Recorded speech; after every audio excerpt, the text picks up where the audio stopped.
जय श्री राम, नमो नारायण, हर हर महादेव। आज मैं आपको ब्रह्मवैवर्त पुराण में जो लिखा है उसमें राजा श्वेत की कथा है।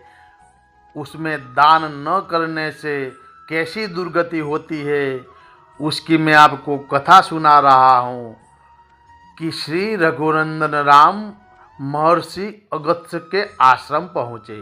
शंभुक वध का समाचार सुनकर महर्षि अत्यंत प्रसन्न हुए और उन्होंने विश्वकर्मा द्वारा दिया हुआ एक दिव्य आभूषण श्री राम को अर्पित किया।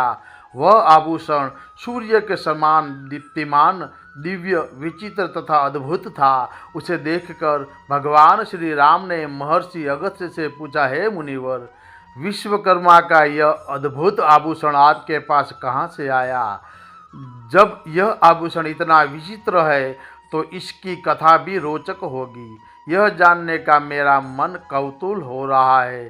श्री राम की जिज्ञासा और कौतूहल को शांत करने के लिए महर्षि ने कहा, प्राचीन काल में एक बहुत विस्तृत वन था जो चारों ओर 100 योजन तक फैला हुआ था, परंतु उस वन में कोई प्राणी, पशु, पक्षी तक नहीं रहता था। उसमें एक मनोहर सरोवर भी था। उस स्थान को पूर्णतया एकांत पाकर मैं वहां तपस्या करने के लिए चला गया। सरोवर के चारों ओर चक्कर लगाने पर मुझे एक पुराना विचित्र आश्रम दिखाई दिया। उसमें भी तपस्वी नहीं था। मैंने रात्रि वहीं विश्राम किया। जब मैं प्रातःकाल स्नानादि करने के लिए सरोवर की ओर जाने लगा तो मुझे सरोवर के तट पर रुष्ट पुष्ट निर्मल शव दिखाई दिया। मैं आश्चर्य से वहां बैठकर उस सब के विषय में विचार करने लगा।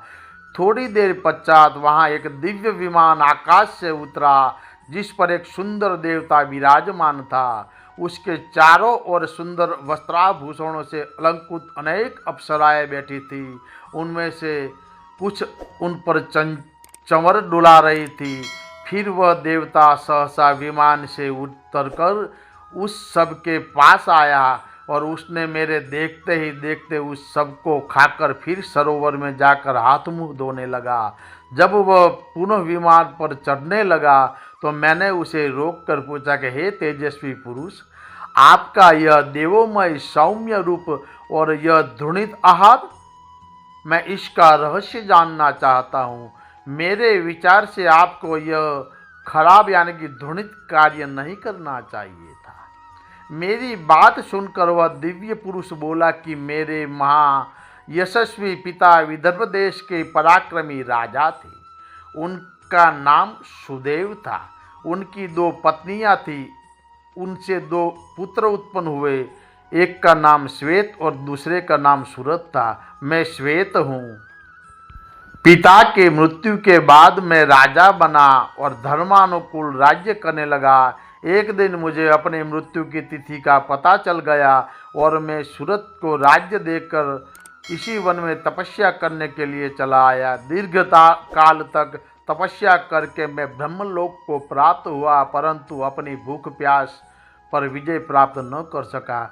जब मैंने ब्रह्मा जी से कहा तो वो बोले कि तुम मृत्युलोक में जाकर अपना ही शरीर का नित्य भोजन किया करो, यही तुम्हारा उपचार है, क्योंकि तुमने किसी को कभी कोई दान नहीं दिया, केवल अपने ही शरीर का पोषण किया है।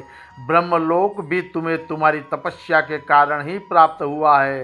जब कभी महर्षि अगस्त्य उस वन में पधारेंगे तभी तुम्हें भूख प्यास से छुटकारा मिल जाएगा। अब आप मुझे मिल गए, अतः आप मेरा उद्धार करें और मेरा उद्धार करने के प्रतिदान स्वरूप यह दिव्य आभूषण ग्रहण करें। यह आभूषण दिव्य वस्त्र, स्वर्ण, धन आदि देने वाला है। इसके साथ में अपनी संपूर्ण कामनाएं आपको समर्पित कर रहा हूँ। मेरे आभूषण लेते ही राजश्री श्वेत पूर्ण तृप्त होकर स्वर्ग को प्राप्त हुए और वह सब भी लुप्त हो गया। जय श्री राम, नमो नारायण, हर हर महादेव।